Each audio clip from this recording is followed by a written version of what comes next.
All right, looks like the recording is going and we can kick off. So for those people who are just joining, my name is Brett Salakas, and yes, as my accent probably gives you a warning about that, I am not coming from the USA, where it looks like a lot of our audience are coming in from today. I am coming here from beautiful Sydney, Australia. It is about 10 a.m. on Sunday morning, and given the time zone discrepancies, we've got people in midday and evening still in Saturday. We've got people in the very, very early hours in the UK on Sunday morning, and coming into sort of the middle of the day Sunday here in Australia. So very, very excited to have a really authentic, genuine global collaboration with you all today. I'm going to talk about digital escape rooms. I'm a fan of just general escape rooms. It's probably how I came to start thinking a few years ago that digital escape rooms could be a pretty cool thing to have in the classroom. Then with all the recent sort of goings on, I think the significance of being able to have a diversified approach to delivering your curriculum is a very powerful thing. I've got a hand raised already. Salakas, do you have a quick question?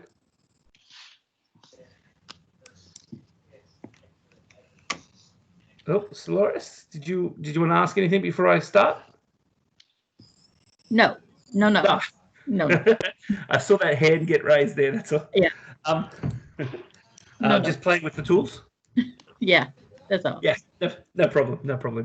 One thing, if you don't know much about Australians, we're pretty easygoing. So I plan on being pretty easygoing and pretty relaxed during this presentation. And I genuinely hope that this is a really practical tool, really practical session over the next hour that we sort of dive into, and you will each walk away with something that you can then employ into your classrooms even before the week's out if you're still teaching.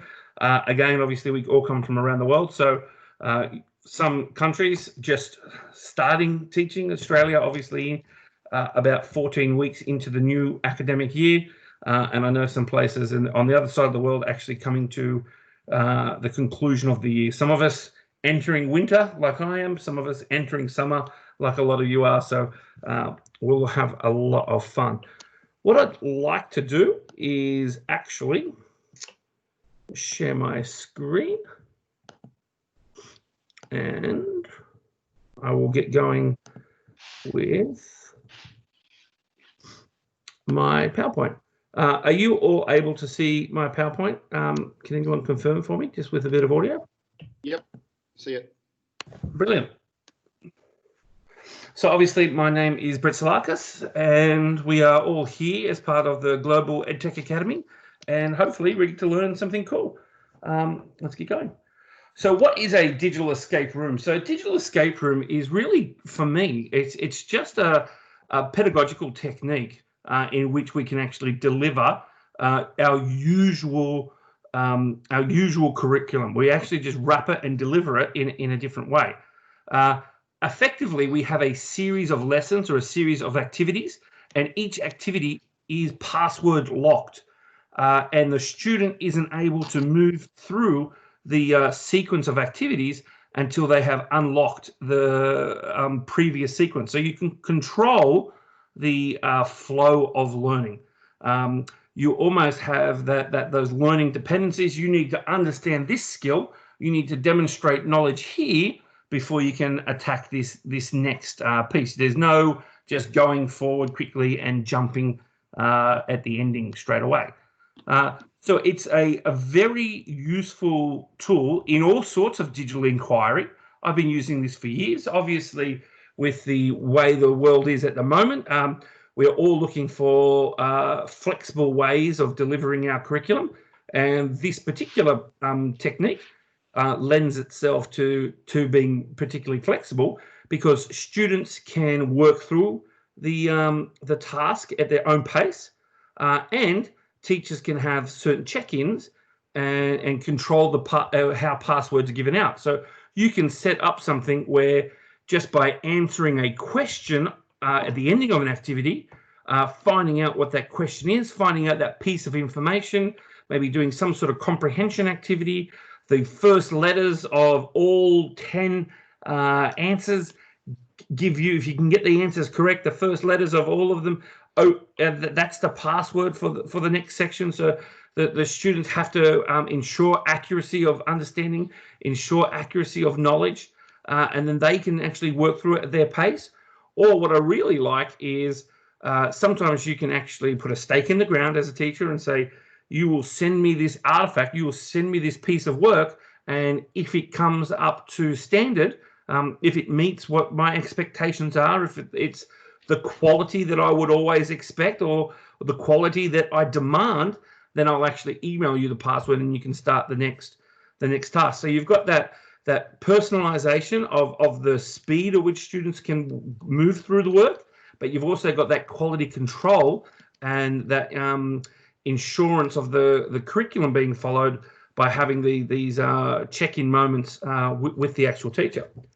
So it's student pace. You've got these teacher check-ins. It is normal, powerful, deep learning because you're not just setting students busy tasks. It's not just go off and have a little bit of fun, unlock this. It's not just riddles and codes. As much as that's fun and that's awesome and that's great for creative thinking, and that might be one of the tasks you're doing, but you can actually set up an entire term's worth of work, be your students very young or much older, and you might have 2, 3, 10, 15 activities that they need to work through, and the activities could be quite large.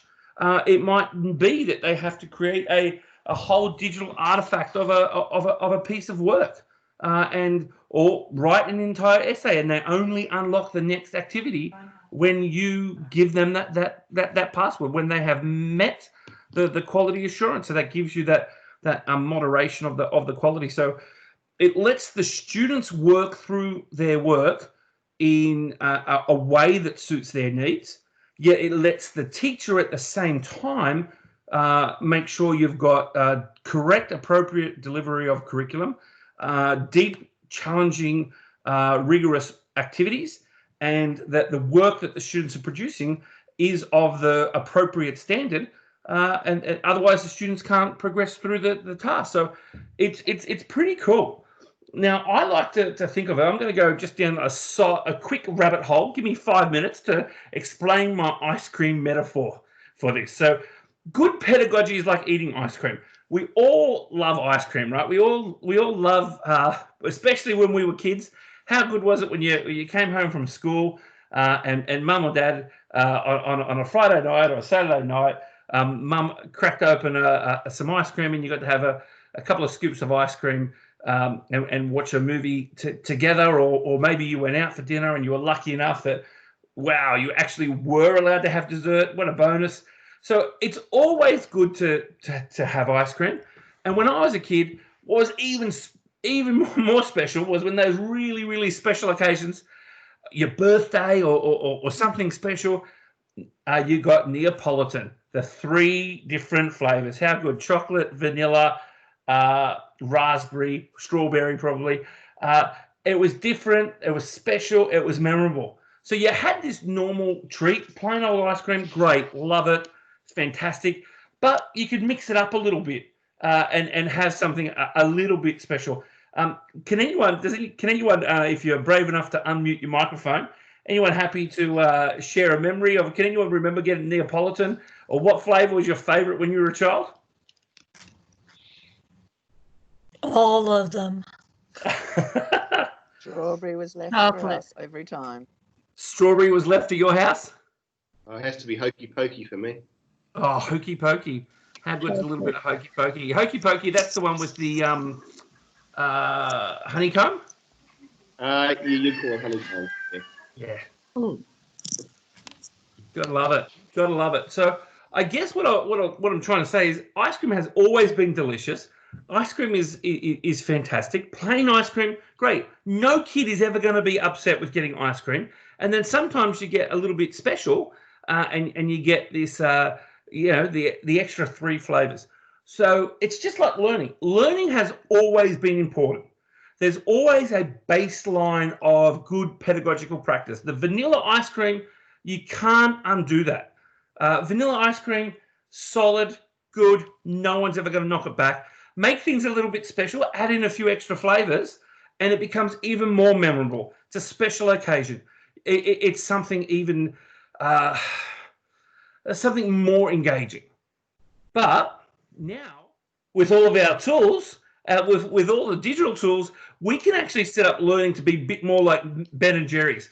We can actually mix in an enormous variety of flavors into our pedagogy. We can mix in an enormous variety of flavors and tools into that vanilla ice cream. Now, the ice cream itself is always going to be good. So we're not saying that without the fancy things, students aren't getting good learning. They're getting good learning. That should always be the baseline. But if we can roll in, mix in, stir in a few extra flavors, we can make our activities more memorable. We can ensure some deep learning. We give them a real, genuine experience. It's personalized. Look at that line there, fun and curriculum aligned. You don't often get to say something is fun and curriculum aligned. They don't normally go together. That could be argued to be an oxymoron, right? But we are able to be creative. We are modeling creativity, and we're allowing our students to be creative in return with the way that they process and engage. Anyone got a favorite Ben and Jerry's? I know I always have to go out and get the choc chip cookie dough for my boys.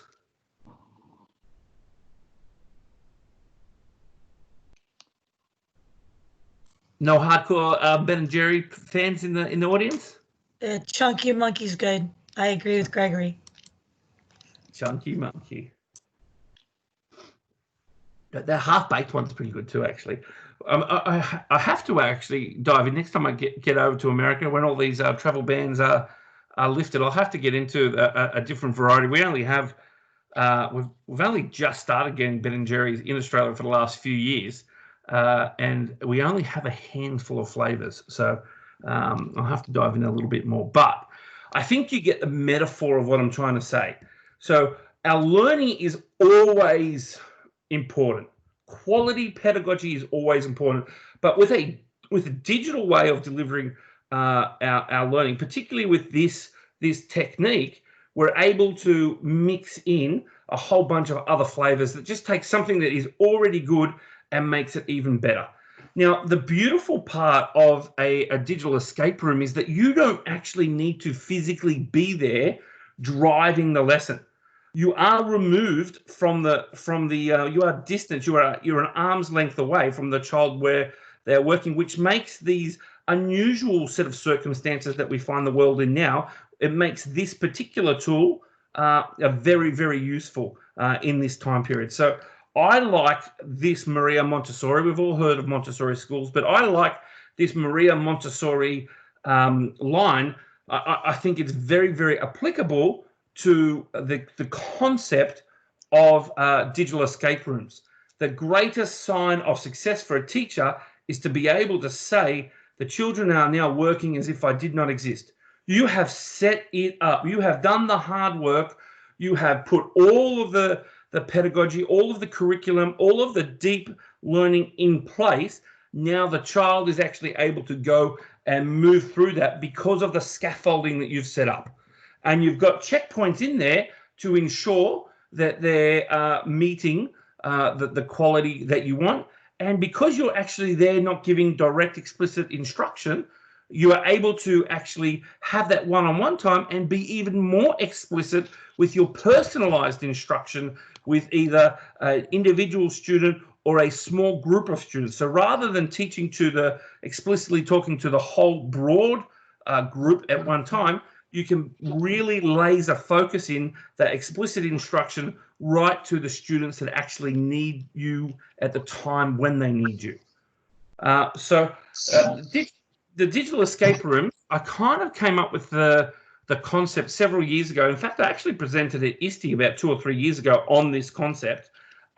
And the idea came from the old WebQuest. So if we have any librarians who are in the audience now, you'll probably remember WebQuest in the early days of having the internet when they were first coming into our libraries.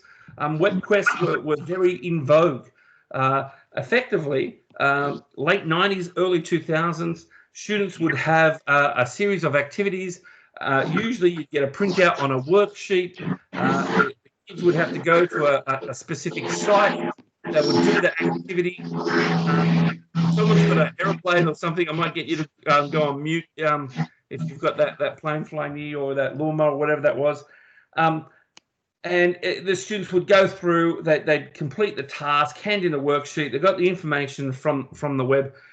Very much, this is a digitized, enhanced version of those. So I'm going to give a big shout out to two key people who influenced me in the development of this concept a few years ago. So that's Andrea Tolley. She was the fantastic MIE instructor from Tennessee, I believe, who actually sat with me and helped me out exactly how to set one up. We tried a few different platforms, and we ended up going with, as I mentioned earlier, before the session officially started, I ended up going with OneNote because it seemed to have a lot of flexibility. But the truth is, the platform that you are most familiar with, as long as you can set passwords, you can make this pedagogy work for you. You can make this technique work for you. I'm going to be demonstrating it through OneNote in probably about 5 or so minutes. But Breakout EDU was another really interesting player in this field. So those of you who are unfamiliar with Breakout EDU, you actually physically break out of it's the same concept as that escape room idea, where you have something, it is physically locked. There's a padlock or something similar on a box, a case, a tool chest, whatever, and yourself or the students need to do an activity, find the code, use that code to change the numbers on that lock, unlock that, do this, you find a key, that key undoes another padlock, etc., etc., etc. So this is very much just a digitized version of that sort of concept, but bringing in a little bit of a more broader sense of curriculum with the activities that the students will do. So again, very, very student-paced, teacher checked in, deep learning, quality moderation. As much as we've had a lot of fun saying ice cream and Ben and Jerry's, it really is this concept, whilst it is fun and you can get lost, the real power of it, why I've got this slide in twice, because I really wanted to emphasize this, that, we know that repetition is the mother of all learning, right? So the reason why this slide is in twice is because I really wanted to ram home the beauty of this tool is that it is not, the success of it isn't because of the technology.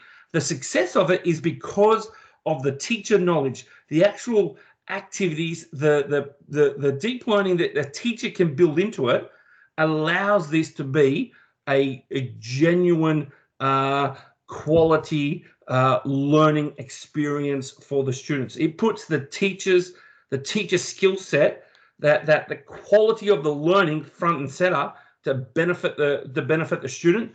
The technology just is the method of delivery. So it flips a little bit some of the things that we talk about when we are digitizing learning. What I'm going to do now, if you want to take note of this URL, I've actually made up a little how-to video, just a real little 5-minute snapshot. I'm actually going to show you this video now, and then I'll go into it with a little bit more depth. I'll keep that up for a moment so you can get a copy of it. So salakas.me/remote learning, and feel free to share that link with anyone who who might like to join in with some digital escape room work. So I'm just going to switch back to me for a moment. Any questions before we get into showing the video? Any thoughts so far?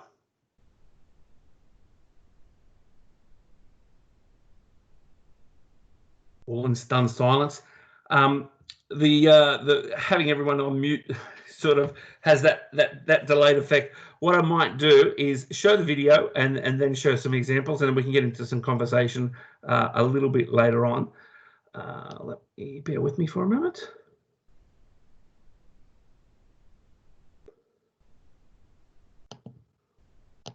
Alrighty, I'm just going to minimize this for a sec.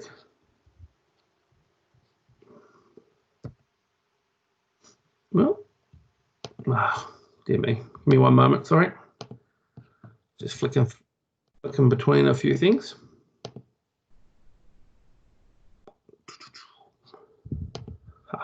Here we go. All right, let me share that screen again.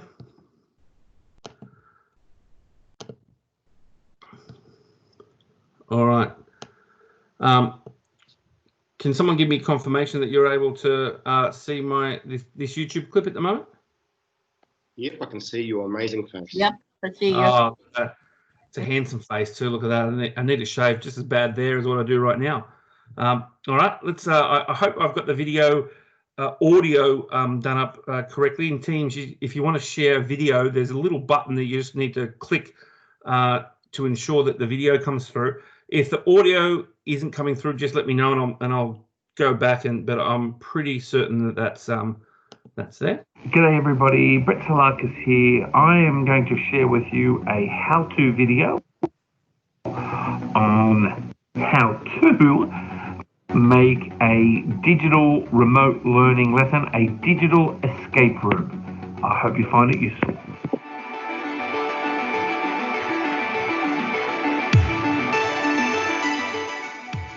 All right, so I've set up this digital escape room using OneNote. How to create a digital escape room. You see there are quite a few tabs across the top. All of these tabs give different information.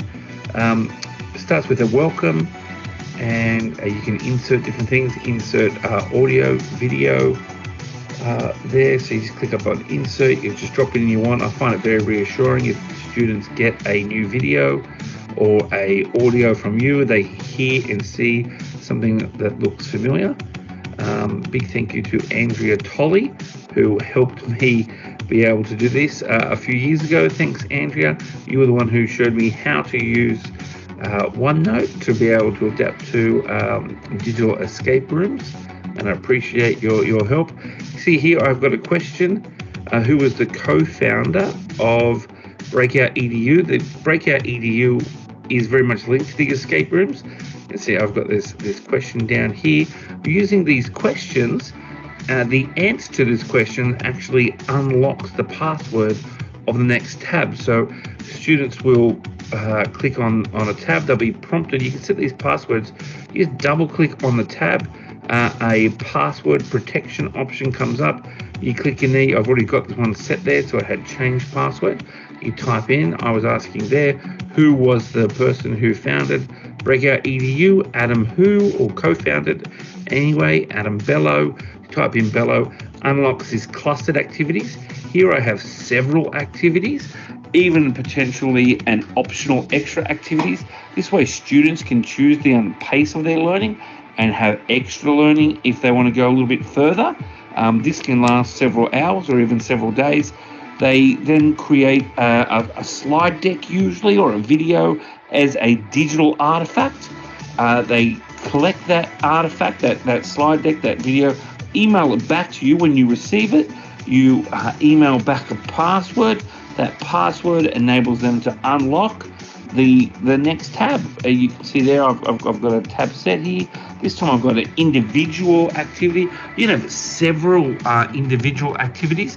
This gives you control over the pace of the learning, and also lets you highlight if there is something specific you want to do. When they've finished all of the tasks, they get along to this final task. The final task can be a summary that, again, you can see here, just have it password protected. So if they answer each question, you have the ending of the task. There's a question about that task. I always put my passwords, have a tab for my passwords, and have a password protected just for me, something that I know, so in case I ever forget what the answer is. And in this final section, let's have the outcome syllabus links, any learning intentions that I might have had up the front. We normally have learning intentions in our lesson. This is important because we want to keep good quality teaching. The pedagogy that is good in face-to-face learning is also pedagogy that is good in remote learning. So let's keep our intentions clear. Let's keep our outcomes there. Move away Twitter there. Pro tip, if you get the students to either print out or even just show their parents this, then their parents can actually see the effort and quality of the learning. They'll see, right, my student has done, or my child has done 3, 4, 5 syllabus outcomes today. If you want to share, all you need to do is click into the share tab. You go down, you can see anyone with this link. You got to make sure that you can share it as a contributor or share it as an editor. You want to make sure that I'm sharing it with people who can just view, and there's a share button there that tells you what you want to go. You go up to the link, click the sharing link. Make sure, again, share your link that is the view link, not the edit link. You don't want your students going in there changing it. And it's that easy. Grab that link, whatever platform you normally use. If you have a LMS or you're just using email or whatever type of strategy that you've got in place, it's important that you've got a strategy that works for you. This is not a time to learn a brand new technology that your students are unfamiliar with. Use the platform that you're currently using, your students know, your parents know, you know, and send that link to them and let them work through the work. That way you are ensuring quality teaching. Your pedagogical expertise has set up the tasks. The students have got independent learning where they can personalize the speed at which they move through. And then by emailing back to you different points with digital artifacts, you're ensuring quality control. I hope you like this task.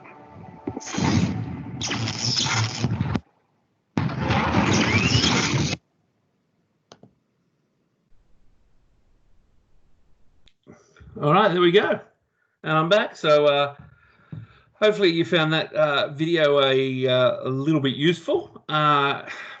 Hopefully also it's a nice learning artifact in itself that you can keep as a bit of a summary to catch up with what we will discuss and have learned and will learn over the remainder of this course. And of course, if you've got any other teachers or any other educator friends who might like to try this, please feel free to share that URL with them. What I'm actually going to do now is dive in and show you that document that I had earlier in that video. So can someone give me a shout out? I just want to make sure that you can all see my OneNote. Yep, we can see it. Thank you, sir. Yeah, so look, I've set up a couple of activities here, and just by adding in these tabs, effectively I'm just using the tabs to be the different layers that the students unlock. So again, everything here is really controlled by the teacher. It is your normal quality expectations of learning. The same things that your regular pedagogical practice, that should be your digital pedagogical practice. The same sort of expectations apply for the learning that students will do and the setup that you will do as the educator. So I've got here on this welcome page, take a moment to explicitly explain. You know what? I'm just going to check one thing. Just want to make sure. Yeah, I just want to make sure that I've included the audio for this as well, because I've embedded some audio into this. So if ever you are sharing in Microsoft Teams, just make sure you click that embed audio. I think if you're using a Surface Pro device like I am, you've got to make sure that you click that. I believe if you're on a Mac, it automatically plays the audio of any videos that you might be using. I think it's just the way the default setting sort of goes there. But have a welcome page that explains explicitly, like you would normally do with explicit instruction. We're not walking away. We're not wheeling back any practices that we know work. What works face-to-face will also work. You're just delivering it in a different method. But there are those core values that we know are techniques that support students with their learning. use your regular practices. Make sure you've got clear learning intentions. Have, like, today we're going to do this. The students know exactly what it is that they're going to be learning about. By the end of this course, they'll have an understanding of all that sort of stuff. I like to not just have text of it. I often like to put in a little video. For those of you who like to do a bit of an app smash and really dive in, the last few years, not so much with this example here, but I previously used to use an app called Telegami, where I could have a animated version of me standing in the classroom, and an actual image of our regular classroom. An animated me would come on, and I would just give my normal oral instructions, the verbal instructions there. The animated character would actually talk the students through the process. So they saw a digital version of me. They heard my real voice. They heard my usual mannerisms. There was a certain sense of familiarness with the way that we did things. And I had that for if ever I had like a sick day, or if ever I was away on a course doing some professional learning. I actually had a digital version of me still running the day. With this set, you can do exactly the same thing. In a OneNote, you can easily put in, just record yourself and put in a little video. So I've just added a little video here for you. I've got a little bit Inception meta with this. So, hey everybody, I've put a video inside my video explaining why using video is very good to make a personal connection. You'll probably hear me talking about this in the video in which this video is found. There you go. Well, so just me trying to be a little bit unnecessarily clever to try and get a few cheap dad joke laughs with you all there. But basically, being able to have something from you to still have, we are all humans, and we still want that normal human contact. So being able to share your voice, a video of you, an animation of you, just can help personalize the whole learning experience as well. First task is not password protection. It's not password protected because you want all the students to be able to get to that first task.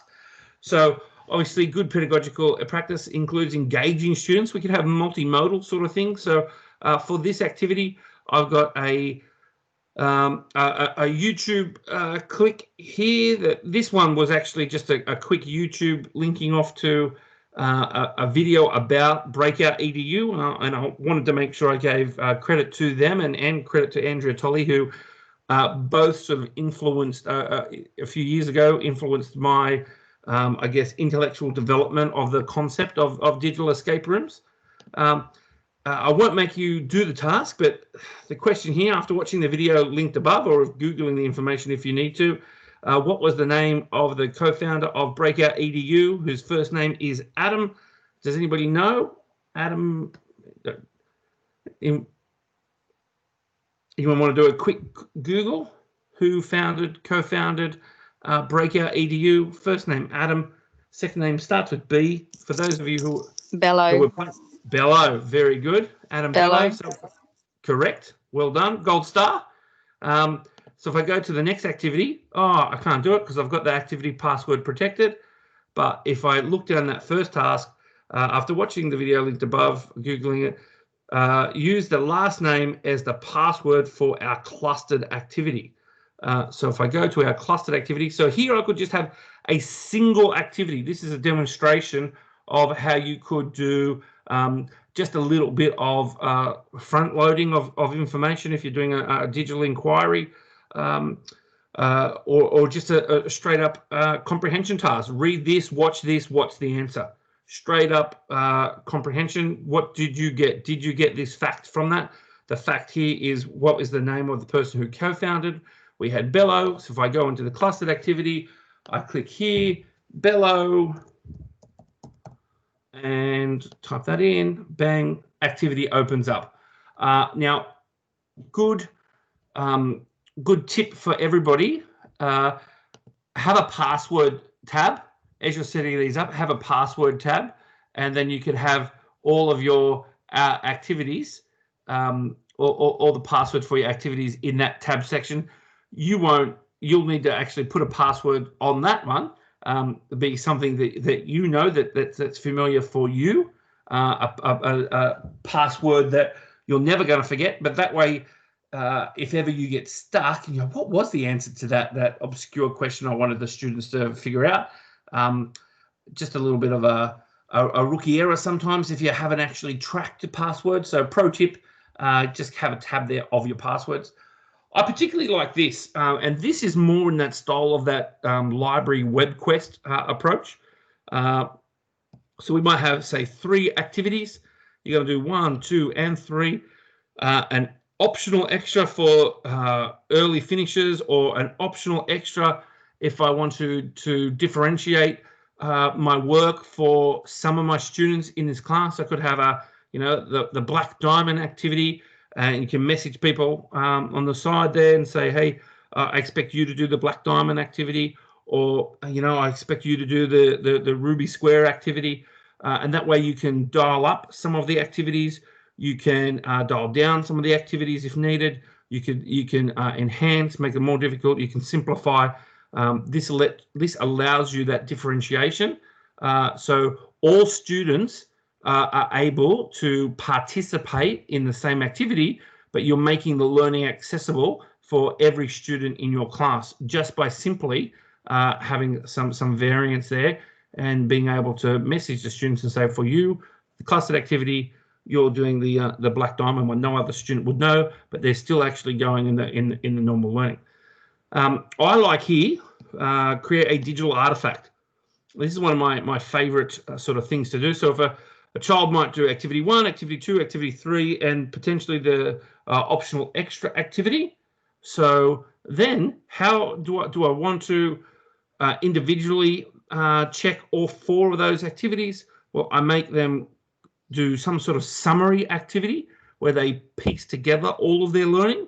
That could be in some sort of written text, or it could be a snapshot video, whatever that might be, but I have some sort of digital artifact of their learning. They send that to me, and this is where I can actually do that quality control. Previously, with the first task, they needed to get that fact, that simple, straight fact, and that unlocked the next task. Now, they're not going to get that password activity until I personally say, hey, buddy, this has not been good enough.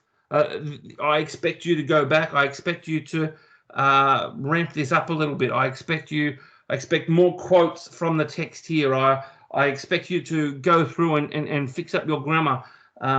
In my case, I expect you not just to randomly copy slabs of Latin. Whatever that might be, you can actually give that feedback to the child, to your student. They can improve the quality of the work. Then they can resubmit it to you. And only then, when you feel the quality of the learning is appropriate and at the level that you like, then you give them the password. You message them the password on whatever platform you're doing. If you're in something like Teams here, you could send a message directly to them, or if you're going by email, or however you have this interchange set up with your students, you can message them the password and will unlock the next activity. So I just think it's a particularly powerful sort of way of controlling and monitoring the quality.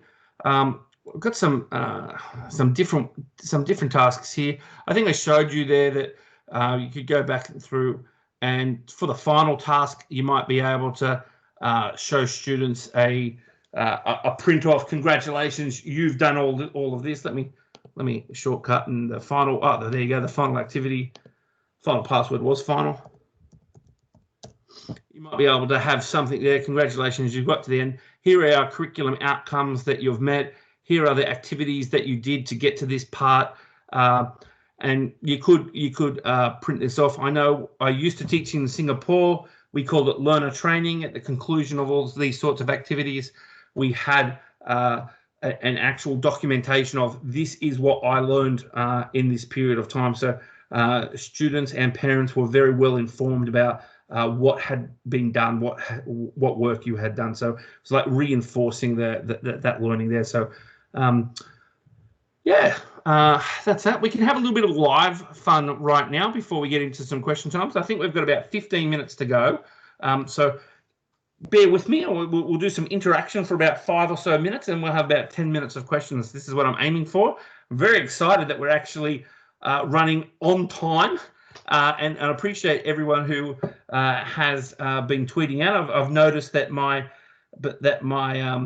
Twitter account has been buzzing away. But so if I go here, Twitter challenge for you all. So if you're on Twitter, we're going to do a quick Twitter challenge for anyone who's in the crowd right now. If you're not on Twitter, maybe you can just share with us in the chat. That would be really cool. But basically, I would like you all to mention your favorite ice cream flavor in a tweet. Mention your favorite digital tool that you use in your classroom. Then I'd like you to use the hashtag GETA and tag in myself, Mr. Salakas, and tag in Q Inc. And then maybe even share that link within our chat. And once the first person has done that, I'll be able to see it pop up because you would have tagged me in. This is why I've asked you to tag in. We're going to do a collaborative online effort now. When the first person sort of puts that in the chat feed, we will. I'll give you the password for the next activity.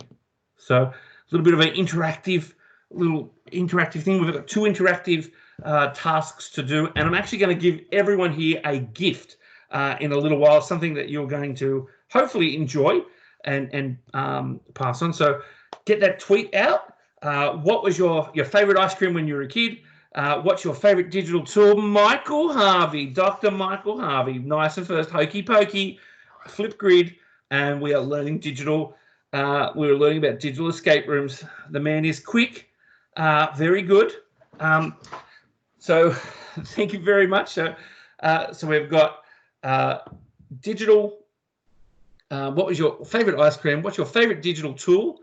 And then just tag in GETA, which is with the program that we're involved in, and tag in myself and Q Inc. CUEINC, Q Inc.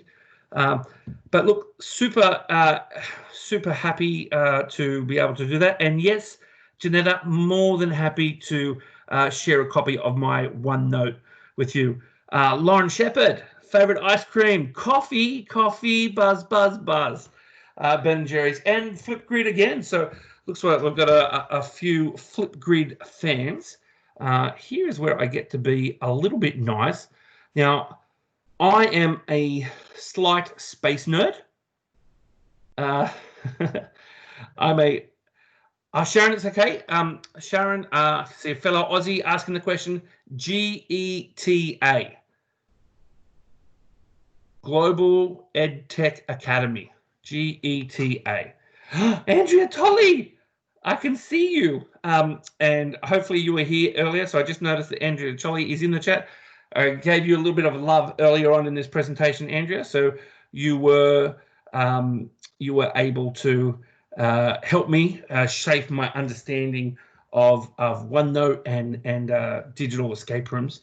So I'm just going to jump in here to my final activity, which I have password protected as password. That very secure term, password protected as password. And we are going to do a collaborative effort right now. So I can see there is pushing on about 40 in this chat at the moment. So we only need 1 in 4 of us to help participate in this, and we'll get there. So hopefully we'll get there very, very fast. But I am a bit of a space geek. I was very, very excited at about 5:30 a.m. this morning, Australia time, to wake up and see SpaceX had launched Dragon 2, obviously with collaboration with NASA, and Dragon 2 is on its way to the International Space Station as we speak. Actually, I don't know how long the flight is. I don't know if they're there already or if it takes a little bit of time. But it was a huge milestone in space exploration, obviously stepping up on getting ready to go back to the moon, and then within the next few years actually getting all the way to Mars as well. So in the Teams chat here's a cumulative activity, interactive activity. So again, just trying to actually demonstrate what some of the things that you can do with this digital escape room. If you can come up with 10 facts, 10 pieces of information about Dragon 2 or SpaceX or anything to do with NASA's launch today. When we get to 10, I'm going to give you all a gift that you can share with your students, and it's pretty cool. So SpaceX, Dragon 2, NASA launched today. We're going to get to 10 tasks. Again, just trying to model. I'm being the teacher. Hopefully, you're a good group of students. Just trying to model one of the ways that you can actually use this pedagogical tool here, this pedagogical technique. So let me stop that screen, and let's see what we've got already. We've still got some chocolate. Thank you, Anna Maria. It was going to take about 19 hours. All right. Good to know. So that's one fact. It was the first launch from US soil since 2011. Jaren, thank you. Cheryl, you've already got one posted. I might have skipped past it. Laurel ISS was over the launch area and took pictures of the rocket. Oh, is that serious? That's fantastic. Falcon 9 is the name of it, named after the Millennium Falcon from Star Wars. Wow. The rocket landed on a drone ship. That's right. There was the rocket and the drone. There's 6. The astronauts. Robert, I don't know how to say that last name, and Douglas Hurley, 7, potentially 8 if I count both. Parts of the ships get reused. Yes, the Falcon rockets are recyclable rockets. Can orbit the Earth in 90 minutes. Sharon did not know that. SpaceX is founded by Elon Musk. That brings us to 10. And Anna Maria, SpaceX has flown 20 supply ships. Drone ship is called... Sorry, I Still Love You. Is that true? Becca? Is that the actual name of the drone ship? That's hilarious if that is. Yes, it is. The commentator had great fun saying it over and over and over again. That's hilarious. That's brilliant. That's nice. That's nice to know. So let me now in this chat share with you a gift. Given the historical importance of today, I'm going to, in the chat, place a link to something that SpaceX had actually built as a simulator.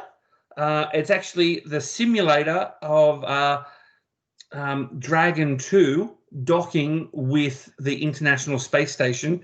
You get to navigate and fly the simulator. So if you are doing, there you go, and Maria loves gifts. I love gifts as well. And you know what, Pamela?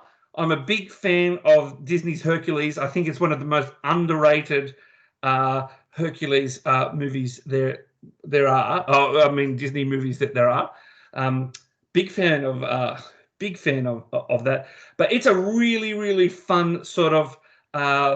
It's a really fun simulator where you really do get to dock with and it's supposedly the same setup, exactly the same setup as the NASA simulator for training docking with the International Space Station. So really, really cool. Anna Maria, if you just go down at the bottom of the chat, you'll see an A with a paintbrush, a clip for attachments, your smiley face for emojis, and a little square that says GIF. You can click on there. That should be able to help.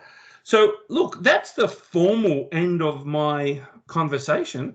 What I'd love to be able to do now to sort of round out the session is anyone who would love to turn on their microphone or turn on their video, so I'm not just talking to a blank screen. I've tried to give you as much energy and passion as I could speaking to a blank screen. Hopefully my love of education and my love of what I'm doing is able to ooze through that strange, odd interface. But any questions, and we'll just keep going until we finish sharing. Hi, Pam. Hi, how are you? I'm good, thanks. Yeah, I guess thanks to your talk there, Brett, I've actually seen a similar one, which was the motivation for looking at incorporating Flipgrid. So Flipgrid is one tool that I see some people are using. So do you know what? I did see you use. I did see you tweet out like yesterday or so a Flipgrid escape room, right? That's right. Yes, I got talking to Michelle Dennis and Zaina Chalic, two other Australians, and we kind of developed the idea of the Flip-hazing race. So it's based around the Amazing Race. So you have individual countries in your grids, and then you have a series of tasks in those grids, which the kids have to then complete, and then you can provide feedback to them, and then provide passwords for the next grid. So let's keep on going with individual countries until they win the Flip-hazing race. That was kind of motivation. Yeah, that sounds good. And I think I may have actually already retweeted that, but I'll go back and double check because I did see it come up in my feed. So that's cool.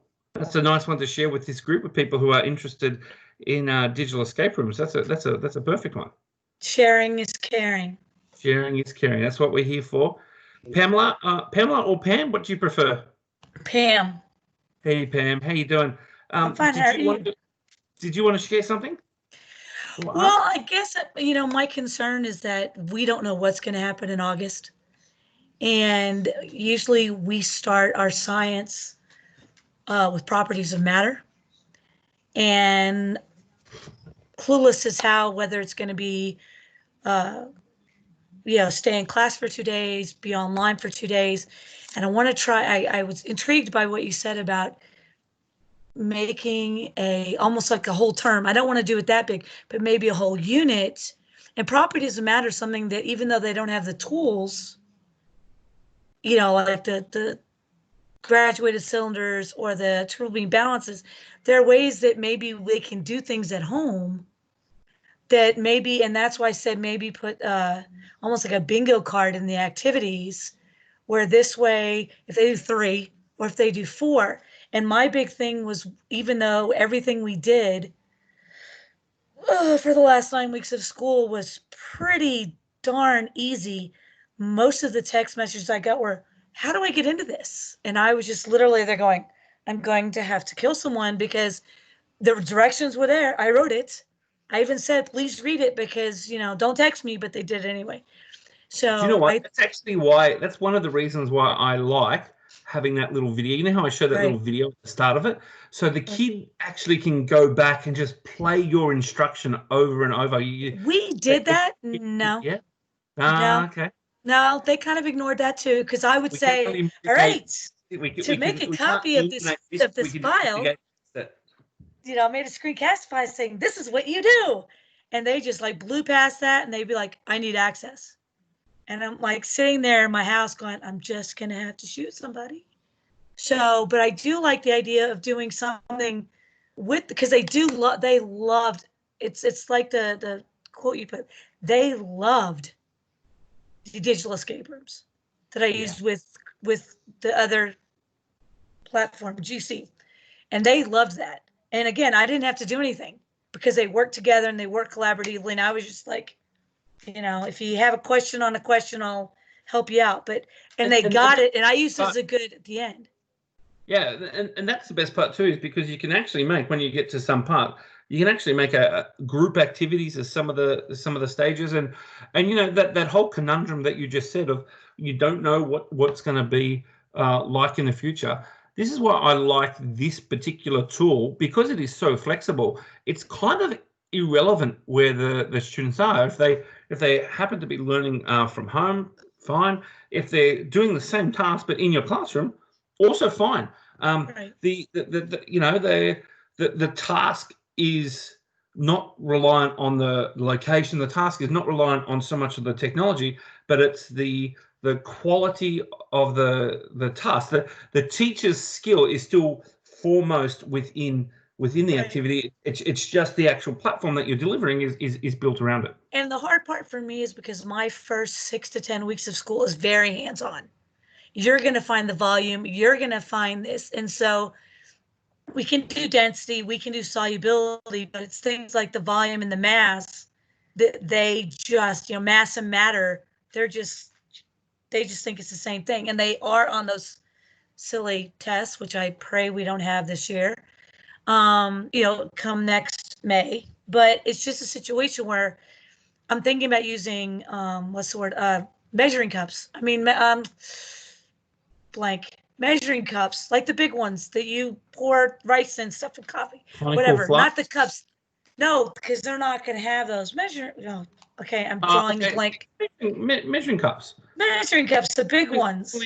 Classroom. And they have milliliters on there. Cups, right. It just won't be as exact as a 50 milliliter graduated cylinder, but they could go outside, find the bag, get a rock. And just very excited to hear you referencing the metric system, actually. Oh, we don't discuss. I keep on saying the United States has such a big ego. It's all about being America. And I said, we're not in America, we're in science. Science uses metric. We don't discuss weight, we discuss mass. That if I was to go into this Falcon X rocket, my weight would change because I have less gravity, but my mass would stay the same. And so that is, again, another question on that silly test. But no, I'm very big on we're using metric, we're doing mass instead of weights, and because they do that in math also. So I try to be that, and it's not America, it's America. You've just taught me something. I didn't know that was the philosophy within maths and America. It's my class. There is no fun in my class. I am the evil teacher. There's no fun. There's educational stimulation. So that's my tagline. But yeah, it's. While I've got you. I know I'm already a couple of minutes over time, and I'm happy to keep going. But if anyone's short on time and needs to ask a question and would like to ask a question, please feel free to turn your Kathleen, if you want to turn your camera on and jump in. Hi, I'm not going to turn my camera on because I'm sitting out on my back porch and it's dark. Okay. So is there any benefit to using OneNote 2016, which is, I think, what you were using when you were showing your examples, versus OneNote for Windows 10? Because that looks different. Like the setup for that then would not be the same with the tabs across the top, the way it looked in... Comes down the side? Yeah. Yes. Would it work virtually the same? I actually use both. It depends on what account I'm logged in as.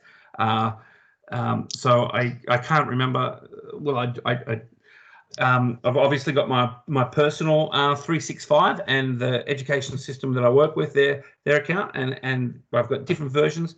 But the actual it's exactly the same process of just double clicking the tab to set the password.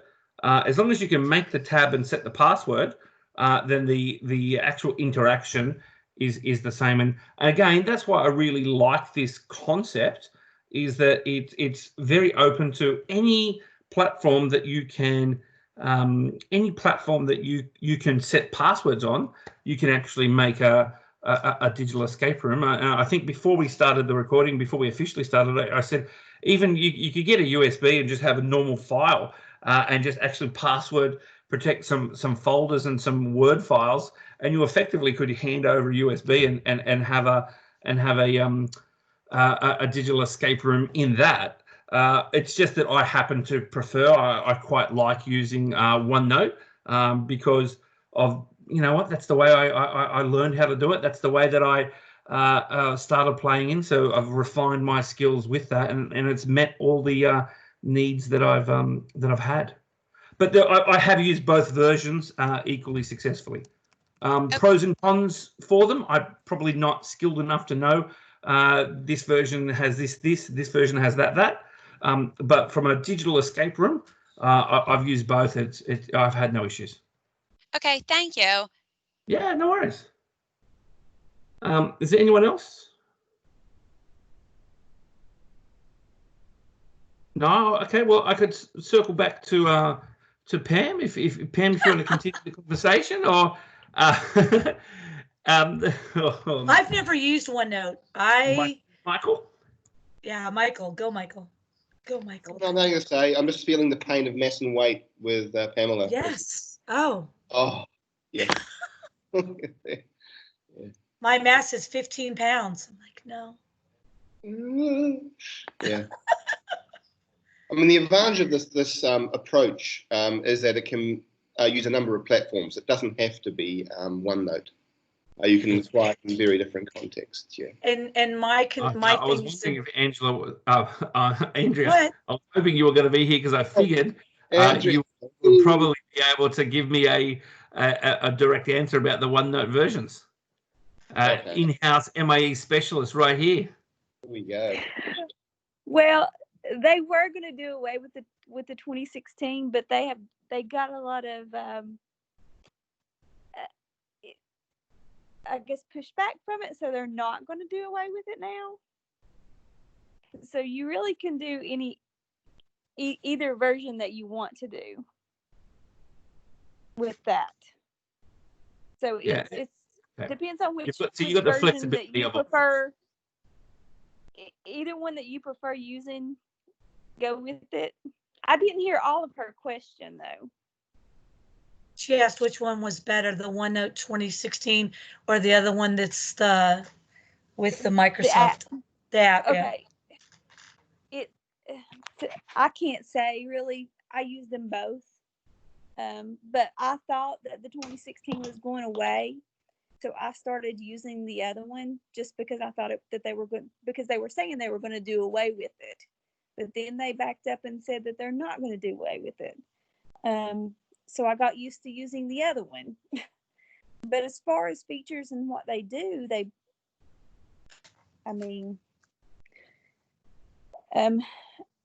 they're more focused on, I think, the app, the newer one, doing more with it than they are the 2016. I'll tell you what I might do. I might just end the recording here, and then we can continue with our conversations.